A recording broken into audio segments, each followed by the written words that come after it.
Hey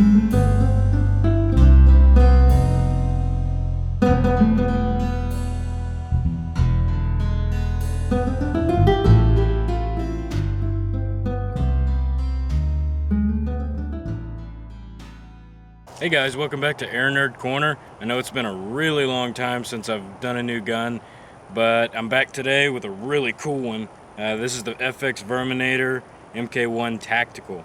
This one's in 22 caliber. This is actually the version before the newest Verminator, which is the MK2. And there's a few reasons I picked the older model over the newer one, and I'll go over that a little bit later in the video. But first, let's go over some of the features of the gun, because it's pretty full of them. Talking about the length, this is one of the main reasons I bought the gun. You can see it's just a nice little carbine.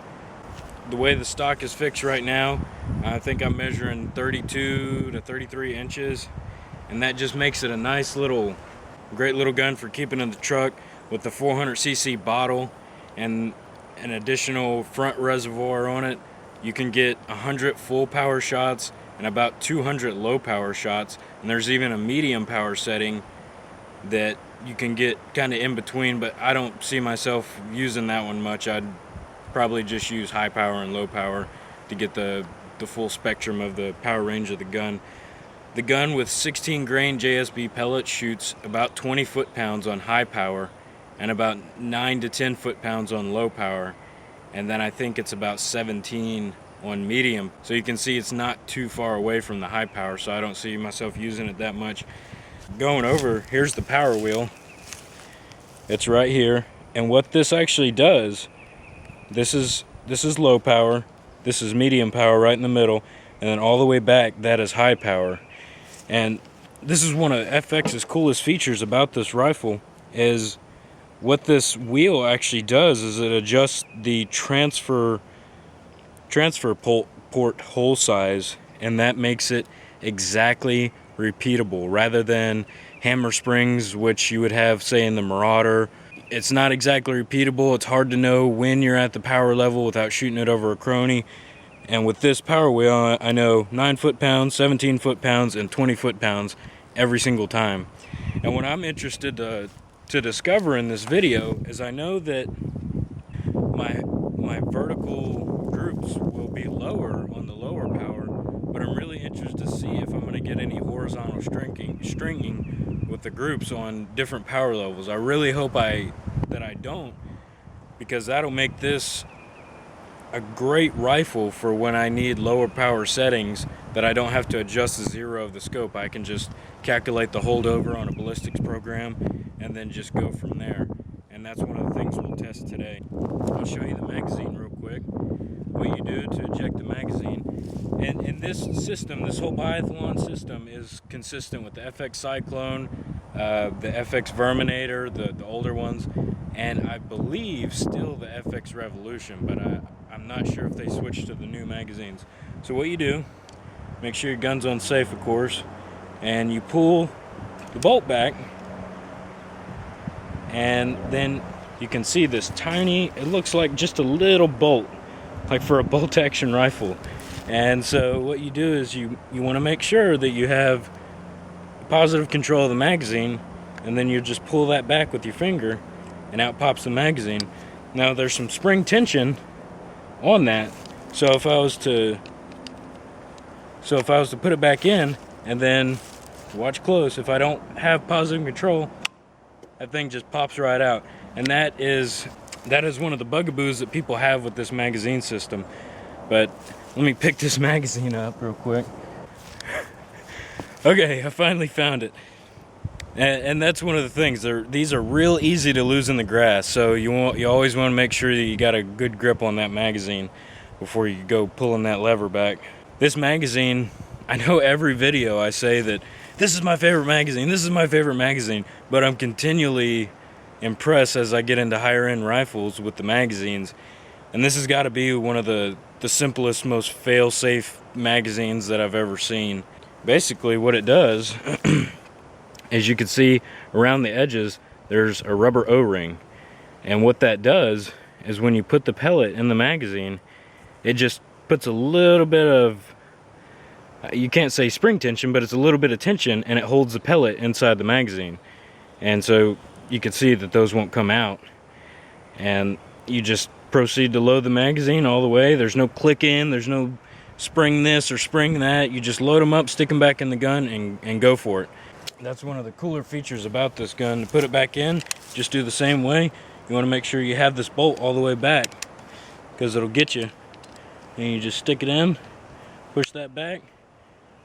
And the cool thing about this gun is you can either ride it home or you can just snap it back. And there's some spring tension back here, some spring pressure, and that allows the bolt to just travel forward on its own. So we'll go ahead. This is on high power. We're going to show you the sound. Pretty damn quiet. We'll switch it to low power, and pretty quiet. I love that. I love just that. Just makes it quick for follow-up shots. I've seen this loading system demonstrated by a few other shooters, and I was just blown away at the accuracy they were getting and at the rate of fire. Another feature of the gun is this is the FX Royale Moderator, and this comes permanently attached from the factory, so you know you're perfectly legal to own it. There's really not baffles in the moderator, but it is super quiet. The trigger brake's real clean. I would say it's probably about 1.5 pounds, maybe 1.75 pounds, just right for what I'm looking to do with it. So far, the previous owner tells me this is just a tack driver with the 16 grain JSPs. Now I'm going to try a few different pellets to see what it really likes and what it really doesn't like. Oh, for the guys that are wondering, this is a Hawk Sidewinder Tactical 4.5 through 14 by 38. And this is a awesome scope. They retail for about $390. I'm just really impressed with the clarity of the optic. You actually notice that I've got Butler Creek flip-up caps on this scope right now. The one thing I don't like about this scope is it actually comes with a screw-in scope cap for the ocular piece and the objective piece. And this is really a hassle for hunting, because you know you want to protect your very expensive glass, but at the same time when you're hunting you got to sit there and unscrew the damn caps and then put them in your pocket and then take your shots, and it's just, you know, these scope caps are about 20 bucks and hard to beat for the price. Oh, one thing to mention, the butt pad is completely adjustable for cast off and cast on, and also length of pull. There's a 4mm Allen grub screw right there. All you do is loosen it up, and you can turn it sideways, you can turn it left, right, you can pull it out. Now how it is right now is I've got about a 14.25 inch length of pull just for my body, but I'm really finding this shorter length to be really comfortable. So I'm going to keep it like this for now. So we're going to go out to 30 and 50 yards and see how accurate the gun is. I'm pretty sure I'm going to be impressed. I hope I am, but we'll see. This is an 8-inch barrel, which barrel length really doesn't have anything to do with accuracy. A longer barrel does make it easier to be accurate because you don't have as much sway, and it takes fellas a little while to get used to this short gun and the muzzle flip and just how easy it is to move to get more accurate with it at long range. So it'll be a gun you'll have to practice with a fair bit before you really get the hang of it. So anyways, guys, we'll get started, and I hope you enjoy this one. I'm really excited to do it.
Okay guys, at this point I'm starting to get really frustrated with the gun.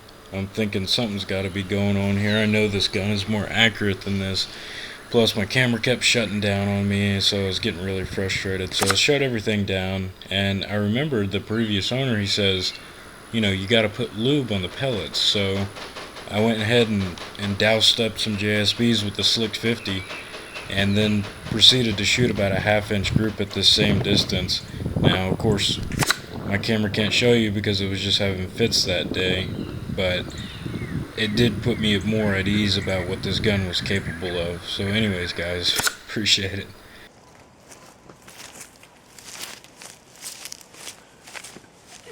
Alright guys, that wraps up the target shooting part of the FX Verminator. I was a little disappointed with the accuracy at 50 yards. I think it could really be tightened up if I practice more with the rifle. I don't think it's the accuracy of the rifle. The previous owner said it's keeping up with his rapids and things like that. It's just, you know, it's me shooting the damn gun, so I really like it so far. And I told you guys earlier, the reason I was going to choose the MK1 Tactical over the newer MK2 is, one, I love the mags. They're cheap. They're about 30 bucks compared to FX's current ones that are about $80 to $90. That's one thing. So for the price of one mag, I could buy 3 of these on the new ones. Also, the newer model is pretty damn loud, even with their shroud and anything like that. Anybody you talk to is going to tell you have to buy the shroud extension, which I didn't want to do because it's extra 100 bucks, and I don't know why I need to pay extra 100 bucks to make the gun quiet the way it should have been from the factory. And another thing, I like the biathlon cocking system. It's repeatable, it's reliable, and I'm just used to it. The lever action on the MK2 might be a little bit better, or I don't know. I don't prefer it over this one. Other than that, you know, there's just some few nitpicky things that I just didn't seem to like. The first MK2s didn't seem to be accurate out of the box, so that kind of made me hesitant. And another thing, the MK2 is ugly as shit. So, and this one's cool, man. Look at that. You can just pistol grip that thing. And I just think this one is aesthetically more pleasing. Anyways, guys, that wraps it up for this review. Let's end the day with that crappy 50-yard shooting with a little bit of plinking.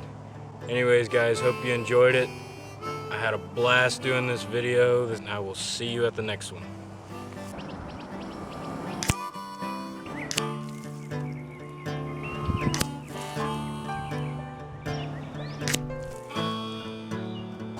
By the way, a little sneak peek for the gun coming up in the future. I'm not gonna tell you what it is, but you guys probably already know what it is. But, yep, so get ready for that one, guys. We'll see you next time.